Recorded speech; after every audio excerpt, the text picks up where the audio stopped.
right, folks. Well, after a long absence from the streaming world, we are back at stateside speed. Life has been hectic and busy for all of us. I'm your host, Sean Thompson, here with Aaron Patterson tonight. Hello. Our other member of the trio is off in bowling this evening, so he was unable to join us, but just wanted to get back in front of the microphones and get a show on board here for the upcoming Spanish Grand Prix, and also kind of go over some things that have occurred since the last time we met, which I think was like 2 months ago, I think now. It's been a minute, yeah. Episode 3, yeah. I can't remember exactly what episode we're on, but we're going to call it 3. And so, good. Yeah. So, Aaron, how are things? Well, things are things. Like you said, we've all been busy. I almost think that maybe we should change from the Rad Dead Network to We're Back Network. Yeah, or we're trying. Yeah, we're trying. We're trying network. So, no, life's been busy. We've just been running around. If you've listened to the show before, you know we're all dance dads. We've been running around like crazy. We just finished Nationals this past weekend. So, but now got some extra time. So let's get into it here. So, been a while since, but a lot has happened in the world of Formula One since our last podcast. So we've had new race winners, including our beloved Lando Norris, who won his first race ever, finally, in Miami, which was great that he won in the States and was really fast doing it. Yeah, he looked great really fast and really dominated that race. And McLaren is awful strong here, even coming into this race in Barcelona this week as well. So for sure. Also had Charles Leclerc winning in his home race of Monaco, which was huge. I'm not a huge Ferrari fan myself, but it was really cool to see him win that race because I know that means a lot to him personally. And it was nice to see someone else besides Verstappen in the race finally. Again, right. Almost like 2 weeks in a row. I mean, Max won in Imola in between, I think, the two, but was still even a competitive race in Imola with Lando almost catching up to Verstappen in the last few laps there. So has been a really much more competitive season, which I think is making it much more enjoyable to watch because this time last year it was like almost half in the bag for Red Bull and for Verstappen. So, well, and I think when we talked earlier, we all were just like, oh, it's going to be Red Bull and Verstappen. It's not even going to be close.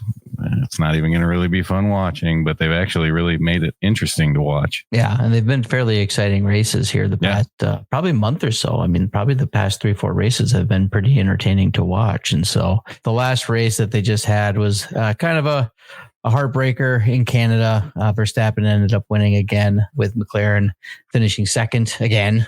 So they've been on the podium, and I think McLaren thus far has been the only team to score in the points, I believe, every single race. One of their drivers scoring in the points every single race this year thus far, which is a far cry from where they were last year because they were just starting to be kind of on the up and up this time last year after starting so poorly. So, but I think it's kind of a 4-team race at this point in time. Obviously, Red Bull, McLaren, Ferrari, and Mercedes is starting to kind of inch their way back into the game as well. So it'll be interesting to see what happens this week with the race in Barcelona. We'll kind of get into that here a little later in the show, but just wanted to kind of give a quick recap for what's been going on in our absence, which has been quite a bit. So one of the other things that I really wanted to try to talk about a little bit, this is in a lot of these races, Kevin Magnussen was not going off the rails necessarily, but was driving quite aggressively that way to the point that he was sustaining penalties in nearly every race that he was racing in I know that huge crash that he had with Checo and his teammate Hülkenberg in Monaco, I think was kind of put everyone's like, okay, this is kind of out of control. That was not a move he could have been making or should have been making there. So he was definitely hard to say, driving YOLO. Yeah. And maybe he is. I don't know. You know, who knows what the future will hold with that team, because we know that Hülkenberg's not coming back. Nope, so I guess the big question is, are we actually going to see a suspended driver this year? Is Magnussen going to be suspended? How many races are left? There's a ton left. Yeah. I mean, he's gonna do happen. Something. He's gonna get suspended, right? Right. Yeah.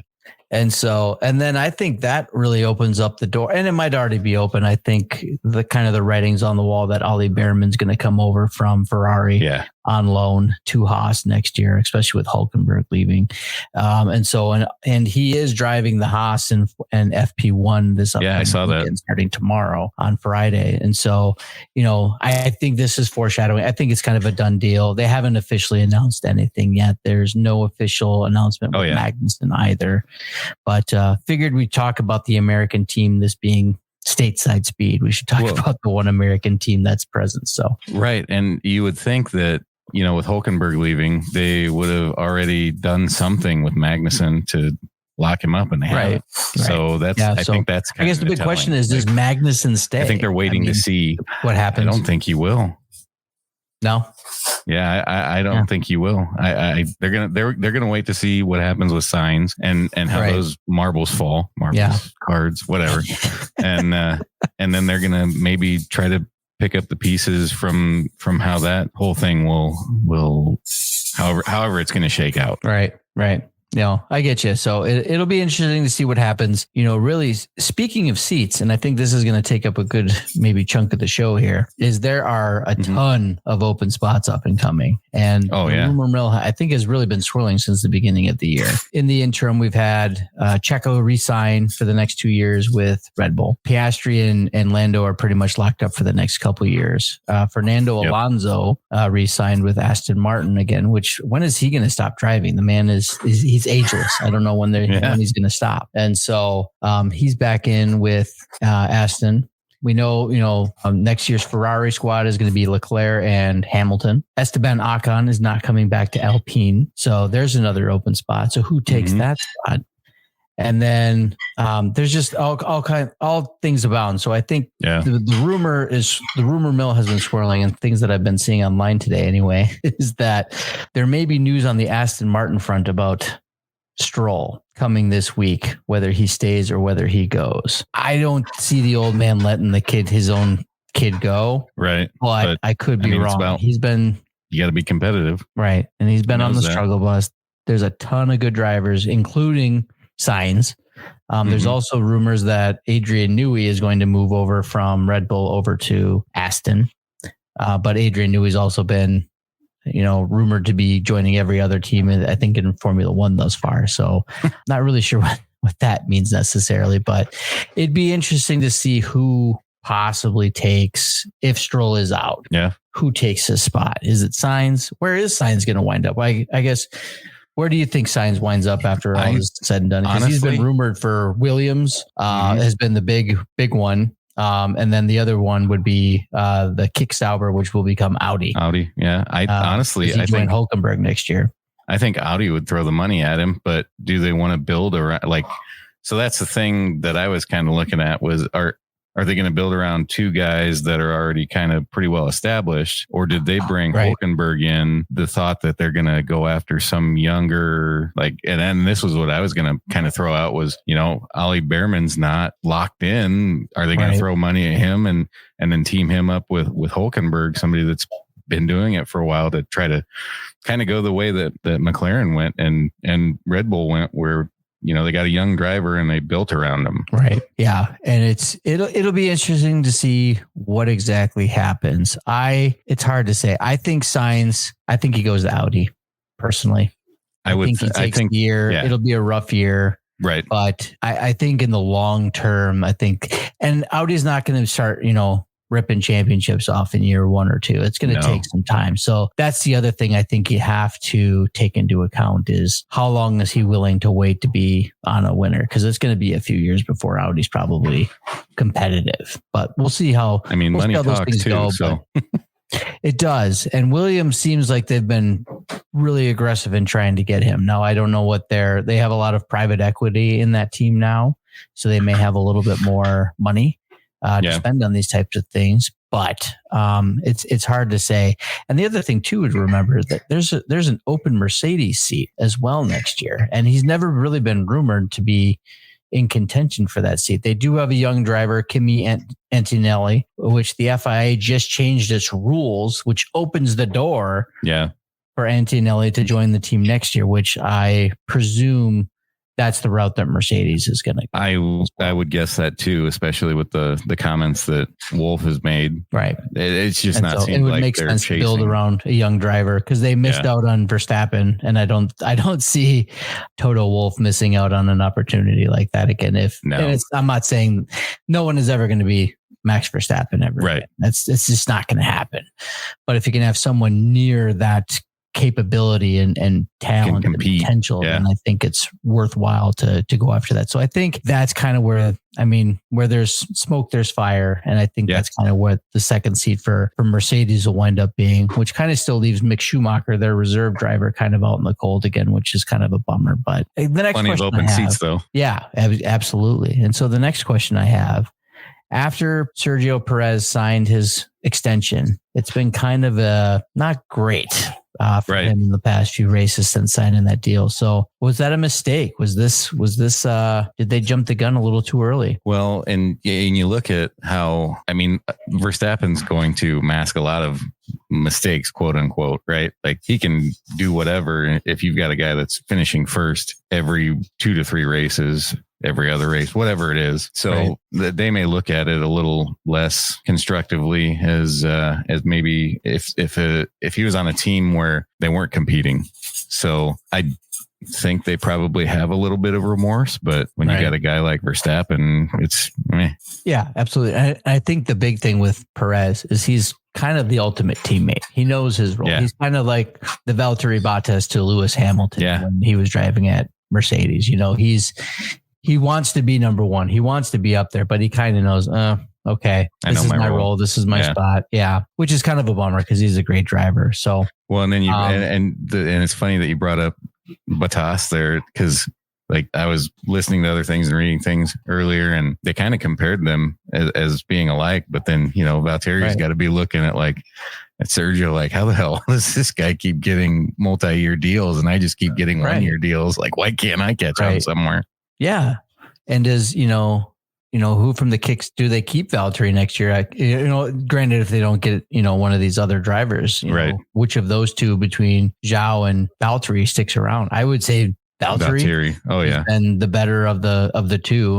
Zhao's been kind of finishing for sure in the bottom 5 each and every race, which is unfortunate, but yeah, it's going to be interesting to see. The other big news, was, Esteban Ocon will not be brought back. Now, not shocking after he ran into the back of his teammate during the Monaco Grand Prix on the first lap. So it's not shocking. There were rumors that he was going to be suspended. He wasn't going to race. And Alpine has a very, very strong up and coming young driver in Jack Doohan, who's waiting in the wings as well, which I think he will probably elevate up to that second seat behind Pierre Gasly next year as well. So I think Alpine's got their stuff set up too. But do you see Ocon signing anywhere else for next year? Yeah. Like you put down here, I think he might be too much of an asshole to be on another team. He might be that. Right. And so, and who knows, maybe I could see him going to Haas. I think a lot of it just depends on where Sainz goes and then just those, what follows after that. There's going to be because I think once Carlos Sainz signs, it's going to really hard. That's like a tongue twister. Carlos Sainz signs somewhere. I think the rest of the dominoes are going to fall because they're probably just kind of waiting to see. Yeah. It's like Magnussen said, he's like that. The cork on top of the champagne bottle that's ready. Once it pops, then everything else is going to go. Yeah. And I think this is the week that Sainz just needs to come out and say, yep, this is where I'm going. It's Spain. It's his home race. Yeah. So I think he's close. It sounded like he was close on things that I've read. Right. And so I'm sure they're just getting things settled and worked out, figured out. But who knows? There's just been a ton of movement. I think the month break, the summer break is going to be wild. If a lot of these decisions aren't made before then, which they very well might be, it's kind of sounding like it's headed that way. That's kind of on warp speed on getting people signed. So it's going to be really, really fun to kind of see what the driver lineups look like for next year. Cause right now it's wide open. So it's going to look totally different. Yeah. Now watch it be like almost exactly the same. Very well might be. So, but it will be fun. It'll be interesting. And I can't wait to see kind of where everyone winds up. So finally got the Spanish Grand Prix this week. And this is kind of fun because now, we had a week in between the last race in Canada in Montreal. Now we've got 3 weeks of race week in a row. So we've got Barcelona this week, totally spacing on what's next week. And I know the first weekend in July is Silverstone British Grand Prix. Yep. So I'd have to look at the exact schedule again, but I feel like I think it's too early for Hungary. So we can look up the schedule here. But anyway, should be an interesting race. Barcelona is a very fast track and quite a few teams bringing upgrades again this week. So McLaren bringing upgrades again to this race. And it seems like each and every time that they upgrade their car, it's faster and better. So I kind of really like where that puts them in the race order this week. I think they've been super strong each and every week. And I don't see that getting any worse this week, especially with the development and the improvements that they seem to make each and every time that they upgrade their car. Red Bull is bringing some as well, primarily looking at how their car handles the curbs. It doesn't really do the greatest in more of those low speed turns, which Barcelona is kind of more of a high speed and low speed kind of circuit. And so I think they're trying to bring those types of things into play here to see if that helps with that. Mercedes, again, trying to upgrade their car. And then Ferrari really kind of went into warp speed after their really poor showing in Canada, where I think they finished 10th and 11th, or maybe worse. They were one was only in the points. I think they went warp speed on their upgrades for this race coming in. So I was going to say, Austria, sorry, it's the Red Bull Ring next week. So, and that's always a fun race to watch too, but we got Spain this week. So so it'll be interesting to see kind of what comes of these upgrades and who it helps and who it doesn't help. The last race, Mercedes had upgrades and it seemed like it did really well. And then things just kind of fell apart for them in Canada. But I think Red Bull has kind of not the most approved necessarily, but they haven't been their same usual selves. Perez had a terrible race last week or 2 weeks ago, and Verstappen's been modestly human. With this car. So it'll be interesting to kind of see, who exactly shows up this week. But who in the lower tier teams do you think has a little bit better race this week? A little bit of foreshadowing for me and my bold prediction. I think that Valtteri has a good race, and all right, I don't want to. I would love to see that because he's one of my favorite. I mean, I think he just seems like a genuine, awesome human being. Yeah. And I would just wish for him to do better than he has been doing. So, right. So I think that they're going to work on some things, and I think Sauber is going to do well with him. I don't know about Joe, but I don't want to get ahead of the bold prediction. So that's fine. I'll save a little bit on that. That's fine. But I think it'll be a fun race. It'll be an interesting, and it's always a fun race to watch. It's a great track. There is reports of possible rain in the forecast again. That really threw the Montreal Grand Prix or the Canadian Grand Prix into a kind of a tizzy. Because people really didn't know which tires they have on their car. I know the Haas started out on wets and they look like geniuses, and then they fell back to right where they started. And so per the weather reports today, it was pretty miserable and rainy there today. It's supposed to warm up a little bit for free practice and qualifying, and then possibly raining again on Sunday. So who knows what we will have happen. I love it when it's rainy though. It kind of is the great equalizer for everyone. It makes it way more entertaining. So and kind of see that rain just flying all over off the track, and you can't see anything. And I just think to myself, holy crap, how can you go in a car that fast? And they're still going 180 miles an hour. You can't see anything. How do you know where they've just, right. And that's where I don't know. It's just kind of cool to me that because they know it like the back of their hand. So they just, they go, it's all on feel. Yep. No, it's pretty awesome. So I guess, let's get into predictions here. So we've it's just us two. So maybe Dennis is just the talker, and that's why we're moving along so quickly here. I'm glad he's going to hear this when he's editing. But so what are your predictions for this week? I've gone back and forth. I felt like Ferrari might make a little bit of a better showing on this one than they did Canadian Grand Prix. But then, Mercedes could come on strong. I feel like for sure McLaren's going to do well. I could definitely see Lando having a great race again. First, I think Verstappen, he's going to do well as well. Yeah. Right. because that is what it is. I mean, if we're going into our podium yet, sure, I would say I'll go the safe route and I'll say Verstappen 1, Norris 2, 3, Russell. Oh wow, okay, yeah, little Mercedes nice. love there. Okay, like it, not bad at all. Well, mine. Oh, go ahead. Well, I was just going to say, do you want to do the bold predictions or do we want to do the podiums first? Oh, yeah. We can get the podiums out of the way. Yeah. And then, bold prediction. I was going to go Valtteri getting some points this week. Points. All right. How high in the points? 10? I'm thinking 8th. I would say 10th. 10th. Okay. That's my guess. That's my bold prediction. Okay. Valtteri gets 10th. That's a good bold prediction. I've got Dennis's here on my phone. He texted us his predictions and his bold prediction. I'm going to see if my sound effects work. He is bowling. See if this works here. There we go. That sounded like a strike. This is what we get when we don't have our IT guy. Yeah, we don't have our switchboard so that we can make sound effects. Anyway, so his podium, pull this up again here. He's got Lando Norris finishing first, Max in second, Leclerc third, and he's got the bold prediction of Danny Ricciardo in the top 5. Not a bad bold prediction. When I see it.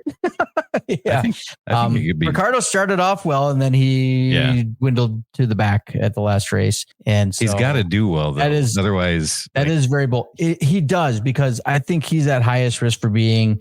Yeah, is he done after the season if he doesn't? On that team? Right. Because they have Liam Lawson. I mean, the guy is chomping at the bit, and I think he's personally better than Ricciardo. But his back's against the wall, so he might perform. It is.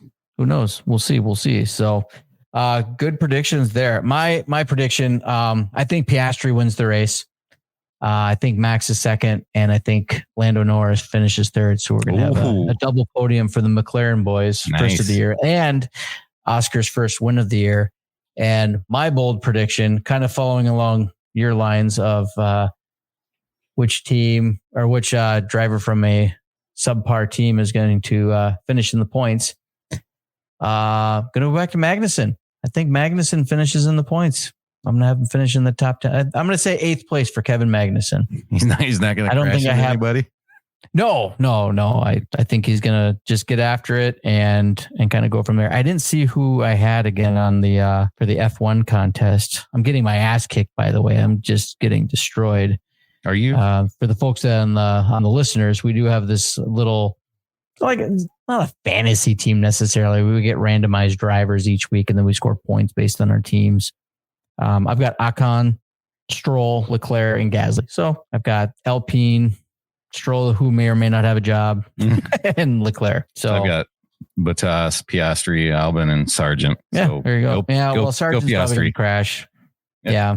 Yeah, there you go. So I'm down with your podium. Yeah, I think. And then Dennis has Magnussen, Hamilton, Tsunoda, and Hülkenberg. So he's got the Haas's and Tsunoda. And it was funny too, is watching Yuki. I think Yuki was pretty angry about the Perez resigning, because I think he felt like I've been driving well. Yeah, I feel like I should be moving up, and he probably should be. Right. So who knows? But I know he resigned too for, I think, another year or 2 years. So he's still going to be driving for the V-Carb, which is the most ridiculous name for a team. Sounds like a diet food, V-Carb. I don't know about that, and so to kind of wrap up the show here, I got this text message. So I get these updates from the Las Vegas Grand Prix because I really wanted to go last year, being the first year. Yeah. And I got this message from that says, "Hey, we're looking to hire marshals for the race this year. If you're interested, feel free to apply." So I thought, shameless promotion of podcast. One of us should apply for a job as a marshal at the Las Vegas Grand Prix, and then maybe we could kind of and then maybe we could kind of use this and just kind of have the journey and see what comes of it. So it's on. If you literally Google Las Vegas Grand Prix marshal application, it goes to this page. So it's the get involved page, but there's nothing up there yet. So I'm going to keep my eye out on this, but I think it'd be kind of fun to go through the year. I'm going to try it. What the hell? I mean, if it works, why not? Yeah. yeah, I'm sure it's not, I'm sure I'll hopefully get paid some kind of nominal fee. Obviously have to take some work off for it. So shamelessly plug the podcast. I mean, either way. Right. Yeah. I'll wear a t-shirt the whole week, stateside speed. And then I'll see if I can, carry my microphone around and like, hey, quick interview. Like, you're a marshal, get the hell away from me. I'm like, okay, sorry. But yeah, it'll be interesting. So I was shocked because I'm like, really? They're opening it up to the public like this? That seems kind of crazy, but we'll see. Who knows? But my guess is it'll probably interfere with the dance competition weekend in some way, shape, or form. So womp womp. Yeah. So we'll see. I can't even remember when the Grand Prix in Vegas is here. I think I had the schedule here. It's in October, isn't it? November. Oh, November. I knew it was in the fall. It's November 21st to the 23rd. So it's right before Thanksgiving. So yeah. So that'll be interesting. So stay tuned, folks. Let's see if I can get hired as a marshal for the Las Vegas Grand Prix. Shoot your shot, man. Shoot your shot. What the hell? Right. Might as well. So yeah. Well, that's all I have. Like I said, we wanted to try to keep this short and sweet as we could, and just wanted to get some more, kind of get back on the airwaves here and kind of go over things. Again, now that we have 3 races in a row coming up, hopefully we can kind of get back to things and have our weekly show again. If you do follow us and listen to us, thank you so much. Please follow us on all of our socials. We're on Facebook, Instagram, and Twitter. We haven't been posting either as much, and so we probably need to get back on that as well. But we try to keep up with that the best we can. So we're getting into that part of the year where we've got a little more time. So yeah. Whether and but I mean, we can do the web-based stuff. So right, absolutely. So, and we'll try to, even if it's little snippets here and there, we'll try to put more content out for y'all to listen to. So again, if you're listening, thank you so much for listening. Please follow us and interact. McLaren. Yeah, and interact and we'll try I'll be a junior McLaren fan for this season since there you go. Salvage. I'm just waiting until. Yeah, I'm waiting until the Audi switch. Yeah. Because I don't think they've scored a team. Nothing. They haven't scored anything. Nope, not a thing. Till this week. So hopefully the bold prediction comes true and we get on the board here finally. So we'll kind of see how it goes. But yeah, man, it's great to get back on the airwaves. We'll see how the race goes this week. And then we'll see you folks back here hopefully next week. We'll be getting ready and discussing the home race for Red Bull in Austria at the Red Bull Ring. So thanks, folks. Thanks for listening, and we'll see you next time. Thanks, guys.